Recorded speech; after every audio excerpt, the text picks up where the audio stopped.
নির্বাচনের বাইরে চোরাগুলি খোঁজা সংবিধান সম্মত নয় বলছে আওয়ামী লীগ, সব দলকে সংলাপে বসার আহ্বান। বিএনপি চেয়ারপারসনের উপদেষ্টা পদ থেকে তৈমুর প্রত্যাহার, নারায়ণগঞ্জ সিটি নির্বাচনের নতুন মেরুকরণ। শীতে কাঁপছে উত্তরের জনপদ, বাড়ছে ঠান্ডাজনিত রোগ।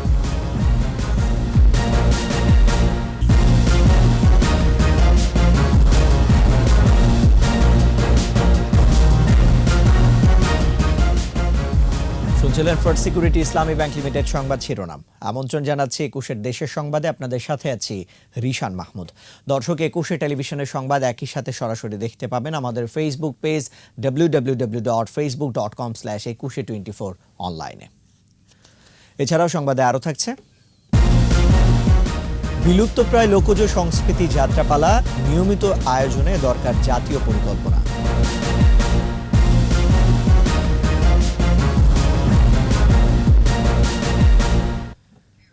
নির্বাচনের বাইরে অন্য কোনো চোরাগুলি খোঁজা গণতন্ত্রের সংবিধান সম্মত নয় বলে মন্তব্য করেছেন আওয়ামী লীগ সাধারণ সম্পাদক ওবায়দুল কাদের। তার অভিযোগ, বিএনপি এমন অতৎপরতার মধ্য দিয়ে গণতান্ত্রিক মূল্যবোধের বিপরীতে অবস্থান করছে। নির্বাচন কমিশন গঠনে রাষ্ট্রপতির সঙ্গে সংলাপে সব রাজনৈতিক দল অংশগ্রহণ করবে এমন আশাও করছে আওয়ামী লীগ।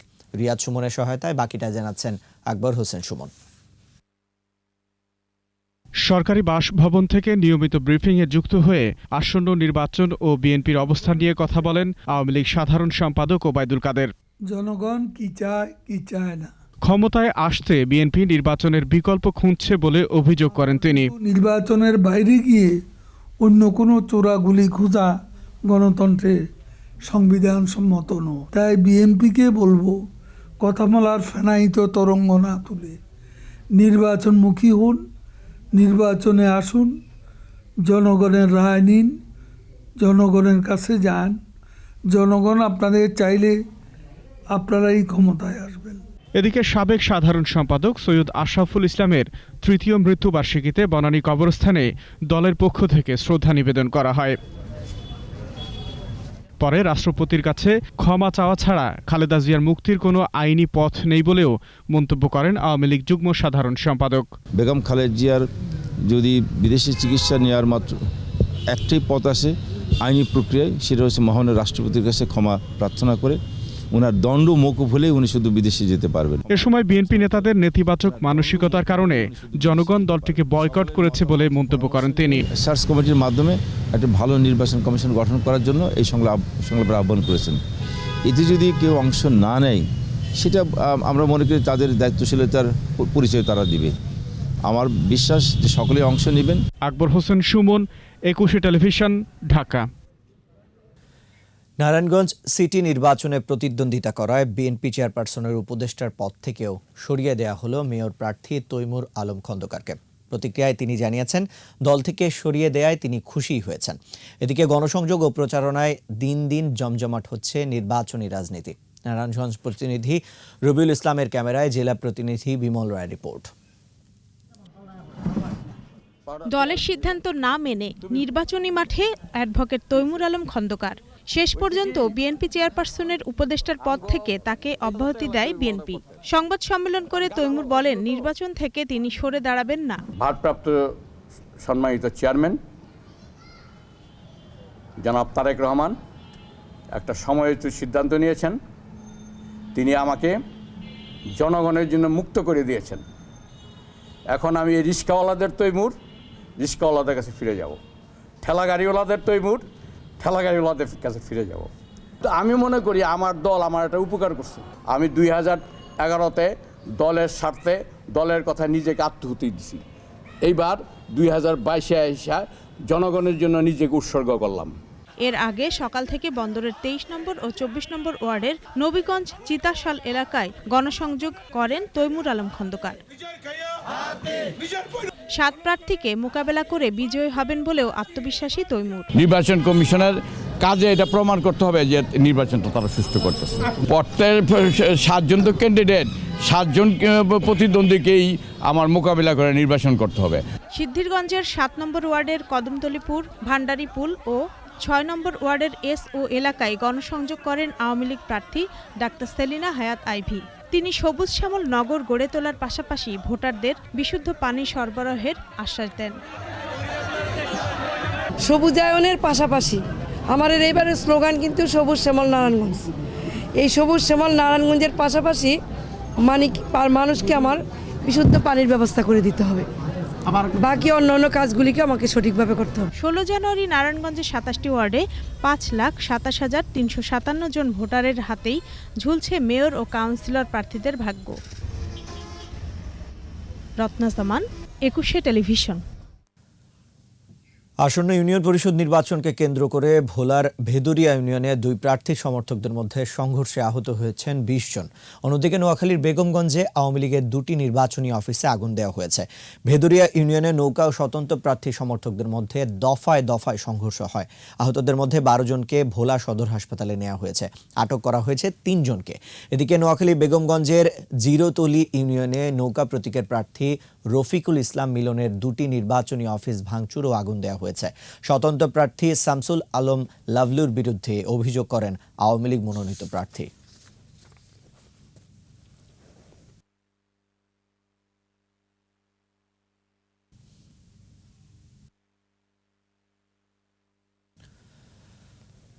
কক্সবাজারের স্বামী ও সন্তানকে জিম্মি করে নারীকে সংঘবদ্ধ ধর্ষণের ঘটনায় বিচার বিভাগীয় তদন্ত চেয়ে হাইকোর্টে রিট করা হয়েছে।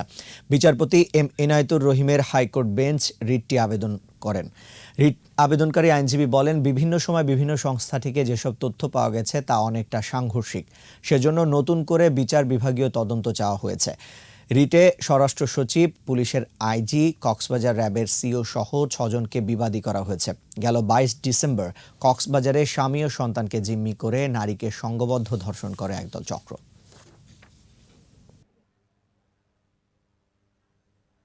হাজার হাজার টুরিস্ট এখানে যাওয়া আসা করে আমাদের দেশের এবং আমাদের এই শিল্পের যাতে ভাবমূর্তি নষ্ট না হয়, সেই কারণে এটার একটা সঠিক তদন্তের জন্য আমরা জুডিশিয়াল একটা বিচার বিভাগীয় তদন্ত চেয়েছি। এইটার সাথে, এই ঘটনার সাথে যারা জড়িত তাদের দ্রুত তাদের বিচার হয় এবং যাদের অবহেলার কারণে এই ঘটনাটি ঘটেছে তাদের বিরুদ্ধে যাতে অ্যাকশন নেওয়া হয়। পৌষ শীতে উত্তরাঞ্চল সহ দেশের বিভিন্ন স্থানে স্বাভাবিক জনজীবন বিপর্যস্ত। ঘন কুয়াশার সাথে হিমেল হাওয়া বাড়িয়ে দিয়েছে শীতের তীব্রতা। বাড়ছে ঠান্ডাজনিত নানা রোগবালাই। প্রতিনিধিদের সহায়তায় মাসুম আলিসার রিপোর্ট। কুয়াশার সাদা চাদরে ঢেকে আছে চারিপাশ। হিমেল হাওয়ায় কাঁপছে জনপদ। রংপুরে ঘন কুয়াশায় দিনের বেলাতেও হেডলাইট জ্বালিয়ে চলছে যানবাহন। এদিকে শীতের কারণে নিউমোনিয়া, কোল্ড ডায়রিয়া, শ্বাসকষ্ট সহ বিভিন্ন রোগবালাই ব্যাপকভাবে ছড়িয়ে পড়েছে। এছাড়া গবাদি পশুরাও আক্রান্ত হচ্ছে ঠান্ডাজনিত কারণে। 3 দিন ধরে দিনাজপুরের তীব্র শীতল বাতাস, নাজেহাল জনজীবন। কনকনে ঠান্ডায় দুর্ভোগে ছিন্নমূল মানুষেরা। আর নিম্ন আয়ের শ্রমজীবীরা পড়েছেন কাজের সংকটে। পালিত পশু নিয়েও বিপাকে অনেকে। চুয়াডাঙ্গায় হিমেল হাওয়া ও কুয়াশায় বাড়ছে শীতের তীব্রতা। সবচেয়ে বেশি বিপাকে পড়েছে খেটে খাওয়া ও দরিদ্র মানুষ। ঠান্ডা পড়ছে, দিন মজুরি আমরা দিন আনি দিন খাই, গরিব মানুষ কাজ না করলে চলে না আমাদের। হিল্লিতেও শীতের তীব্রতা বেড়েছে। কাজে যেতে না পেরে ও কাজ না পেয়ে বিপদে দিনমজুর মানুষ। বাতাসে যতই কাপড় পরতেছি কিন্তু কাপড়ে কোনো কাজ করে না। এতে শীত বেশি, শীত বেশি, হাত পা কিস্তিছে। শীতের জন্য আমরা খাটে খাওয়া মানুষ, দিন খাটে খাই, আমাদের কাজ কাম করতে পারতেছি না। মাসুম আলিসা, 21 টেলিভিশন। দর্শক, বিরতি নিচ্ছি। যখন ফিরছি তখন অন্যান্য খবরের সঙ্গে আরও থাকবে। হিলি স্থলবন্দর দিয়ে স্বাস্থ্য পরীক্ষা ছাড়াই প্রতিদিন ঢুকছে 400-500 ভারতীয়। বাড়ছে এইডস সংক্রমণ ঝুঁকি।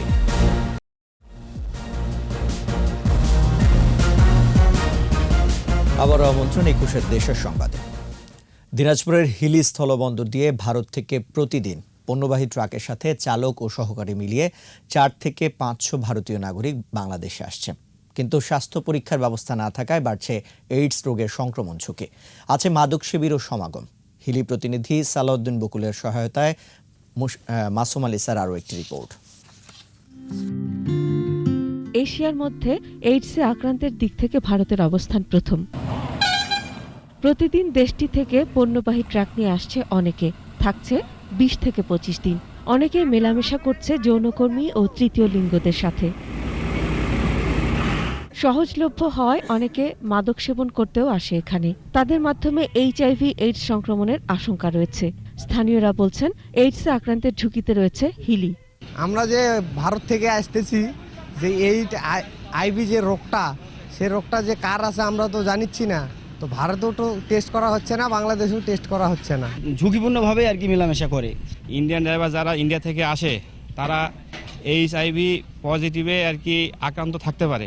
এনজিওগুলো বলছে এরই মধ্যে হিলিতে 15 জন এইচআইভি রোগী রয়েছেন। এই রোগে এরই মধ্যে মারা গেছে 3 জন। বিভিন্ন জায়গা থেকে এই জায়গাতে এসে মাদক গ্রহণ করে, তাই এই জায়গাটা মানে এইচআইভি এইডস এর জন্য খুবই ঝুঁকিপূর্ণ।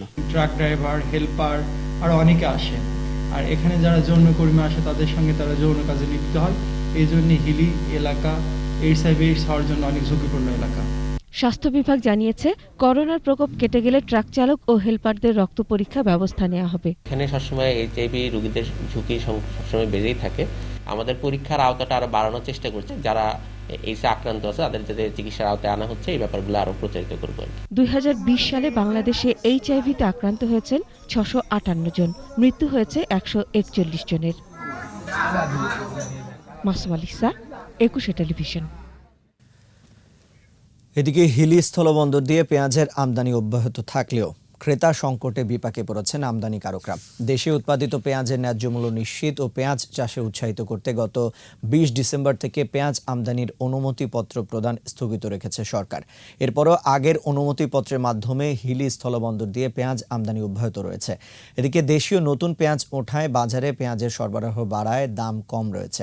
একই সাথে বার্মা থেকেও পেঁয়াজ আসার ফলে চাহিদা কমেছে ভারতীয় পেঁয়াজের। তাছাড়া চুক্তিবদ্ধ পেঁয়াজ না দেয়া ও গাছ গজিয়ে যাওয়ায় পেঁয়াজ কিনতে যাচ্ছেন না পাইকাররা। এছাড়া নতুন করে পেঁয়াজের শুল্ক বাড়ার কারণেও পেঁয়াজ আমদানি করে লোকসানে পড়েছেন ব্যবসায়ীরা। লক্ষ্মীপুরে যুবদল নেতা আনোয়ার হোসেন হত্যা মামলায় 7 আসামি যাবজ্জীবন কারাদণ্ড দিয়েছে আদালত। সোমবার দুপুরে জেলা ও দায়রা জজ আদালতের বিচারক মোহাম্মদ রহিবুল ইসলাম এই রায় দেয়। দণ্ডপ্রাপ্তরা হলেন দত্তপাড়া ইউনিয়নের সাবেক সদস্য আজিজ মেম্বার ও তার ছেলে সবুজ, বিল্লাল হোসেন বিপ্লব, ইব্রাহিম মানিক, ইসমাইল হোসেন এবং আবুল কাশেম মেম্বার। জেলা জজ আদালতের পিপি অ্যাডভোকেট জসিমউদ্দিন জানান, যাবজ্জীবন সাজার পাশাপাশি প্রত্যেককে 10,000 টাকা জরিমানা করা হয়। অনাদায়ে আরও 1 বছর বিনাশ্রম কারাদণ্ড দেওয়া হয়েছে।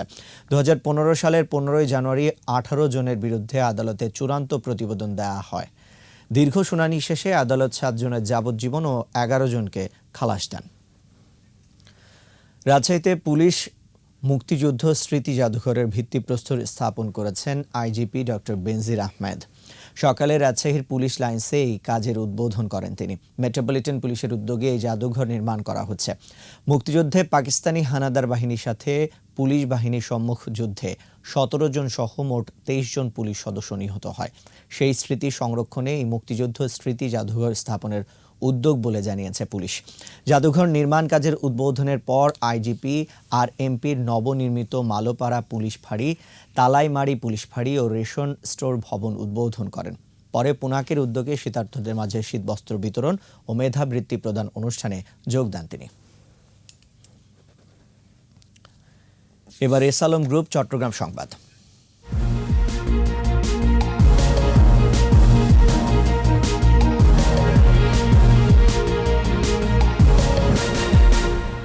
চট্টগ্রামে 1 সপ্তাহের ব্যবধানে প্রায় 7 গুণ করোনা রোগী বেড়েছে।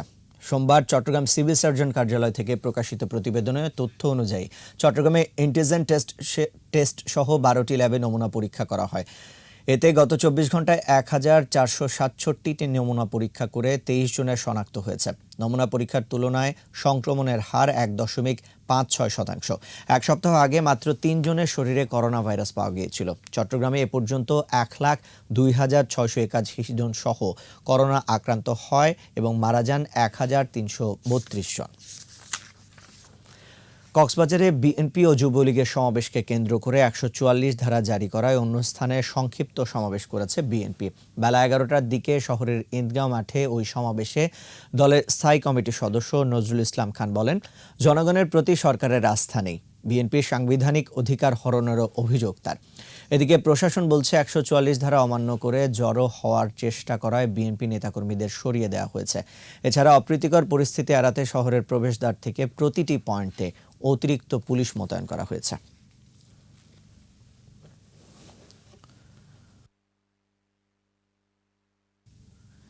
এদিকে করোনা আক্রান্ত শনাক্তে চট্টগ্রাম শাহ আমানত আন্তর্জাতিক বিমানবন্দরের ভেতরে চালু হয়েছে 4টি পিসিআর ল্যাব। প্রথম দিনেই এয়ার অ্যারাবিয়ার শারজাগামী 71 যাত্রীকে করোনা টেস্ট করা হয়। এ সময় বিমানবন্দরে প্রবাসীদের সঙ্গে শুভেচ্ছা বিনিময় করেন চট্টগ্রাম নাগরিক আন্দোলনের উপদেষ্টা এবং সিটি কর্পোরেশনের সাবেক প্রশাসক খোরশেদ আলম সুজন। উপস্থিত ছিলেন বিমানবন্দরের director wing commander Farhad Hossain Khan সহ কর্মকর্তারা। প্রবাসী কল্যাণ মন্ত্রণালয়ের নিবন্ধিত কর্মীরা কার্ড দেখালে টাকা ছাড়াই এই টেস্ট করাতে পারছেন। এছাড়া নির্ধারিত কাউন্টারে 1600 টাকা নগদ জমা দিয়ে অন্য যাত্রীরা এই টেস্ট করাতে হচ্ছে। কর্ণফুলী নদীর আনুমাঝির ঘাট থেকে হালদার মোহনা পর্যন্ত এলাকা রক্ষা এবং নদীর তীর থেকে অবৈধ দখলদার উচ্ছেদের দাবি জানিয়েছে চট্টগ্রাম নদী ও খাল রক্ষা আন্দোলন। দুপুরে কর্ণফুলী নদীতে ভাসমান নৌকায় সংবাদ সম্মেলনে এ দাবি জানান চট্টগ্রাম নদী ও খাল রক্ষা আন্দোলনের নেতারা। সংবাদ সম্মেলনে চট্টগ্রাম নদী ও খাল রক্ষা আন্দোলনের সভাপতি চৌধুরী ফরিদ ও সাধারণ সম্পাদক আলিউর রহমান কর্ণফুলীর দখলের চিত্র তুলে ধরেন। এ সময় তারা বলেন, কর্ণফুলী নদীর কিছু কিছু জায়গায় অর্ধেকের বেশি ভরাট হয়ে গেছে। গত অক্টোবর মাসে জেলা প্রশাসক 1 মাসের মধ্যে কর্ণফুলী নদীর অবৈধ স্থাপনা উচ্ছেদের কার্যক্রম শুরু করার ঘোষণা দিয়েছিলেন, কিন্তু আজ পর্যন্ত উচ্ছেদ কার্যক্রম শুরুই হয়নি। সরকারের নেয়া বিভিন্ন উদ্যোগের কারণে দুর্গম পাহাড়ি এলাকা এবং প্রত্যন্ত অঞ্চলে প্রাথমিক পর্যায়ে শিক্ষার্থী বেড়েছে। তার ফলাফলও ভালো করছে বলে জানিয়েছে প্রাথমিক শিক্ষা অধিদপ্তর চট্টগ্রামের সহকারী জেলা শিক্ষা অফিসার শেল। চট্টগ্রামে পটিয়া স্বেচ্ছাসেবী সংগঠন বেলখাইন একতা ফুটবল ক্লাবের উদ্যোগে বেলখাইন সরকারি প্রাথমিক বিদ্যালয়ের শিক্ষার্থীদের মধ্যে শীতবস্ত্র বিতরণ অনুষ্ঠানে তিনি এসব কথা বলেন। বিদ্যালয়ের প্রধান শিক্ষক সুজিত বড়ুয়া রাজুর সভাপতিত্বে বক্তব্য রাখেন সাইফ পাওয়ার টেক লিমিটেডের পরিচালক নিজাম উদ্দিন মাহমুদ হোসাইন সহ অন্যান্যরা। পরে শিক্ষার্থীদের হাতে শীতের পোশাক তুলে দেন অতিথিরা।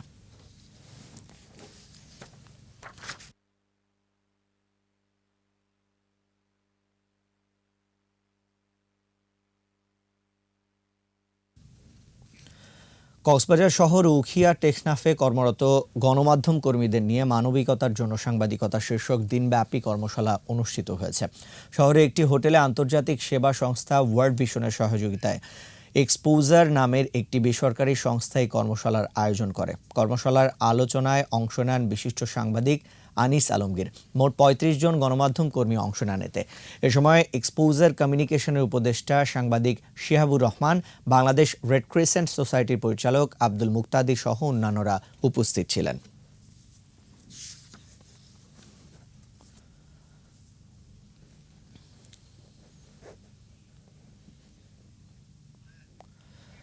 খবর শেষ করছি আমাদের বিশেষ আয়োজন আমার বাংলা দিয়ে।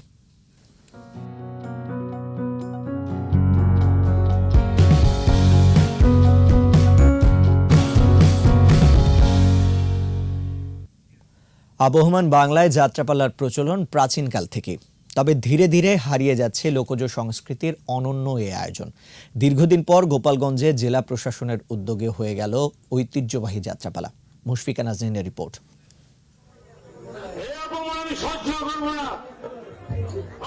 একসময় শহর বা গ্রামে রাতভর চলত যাত্রাপালা। দূর দূরান্ত থেকে মানুষ এসে ভিড় জমাতো আসরে। গ্রামের নারী পুরুষ ছেলেমেয়েরা দল বেঁধে এক গ্রাম থেকে আরেক গ্রামে যেতেন যাত্রা দেখতে। কিন্তু আকাশ সংস্কৃতির যুগে হারিয়ে যেতে বসেছে যাত্রাপালা।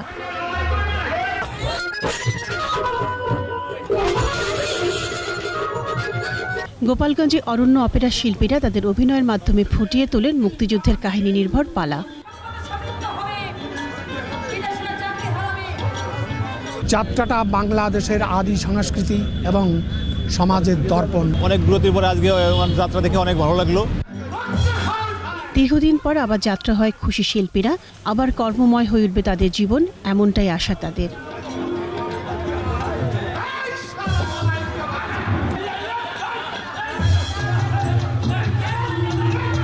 খুব ভালো লাগতেছে যে আবার যাত্রা নতুন করে ফিরে আসবে।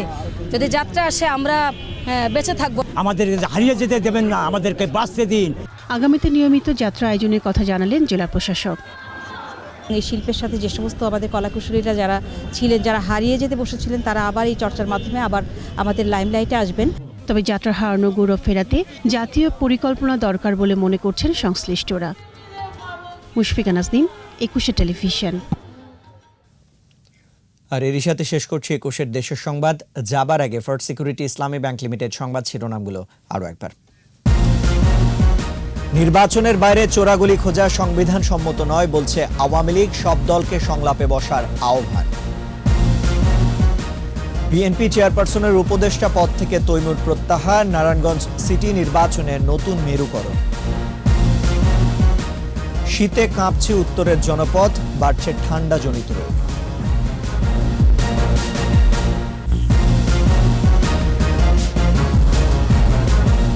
সর্বশেষ খবর জানতে ডায়াল করুন 2021 নম্বরে, ভিজিট করুন 21.stv.com এই ওয়েবসাইটে। এছাড়া ফেসবুকে লগ ইন করতে পারেন facebook.com/2124 অনলাইনে। এতক্ষণ সাথে থাকার জন্য ধন্যবাদ। আমাদের পরবর্তী সংবাদ সন্ধ্যা 7টায় দেখার আমন্ত্রণ রইল। স্বাস্থ্যবিধি মেনে চলুন, সুস্থ থাকুন, 21-এর সাথেই থাকুন।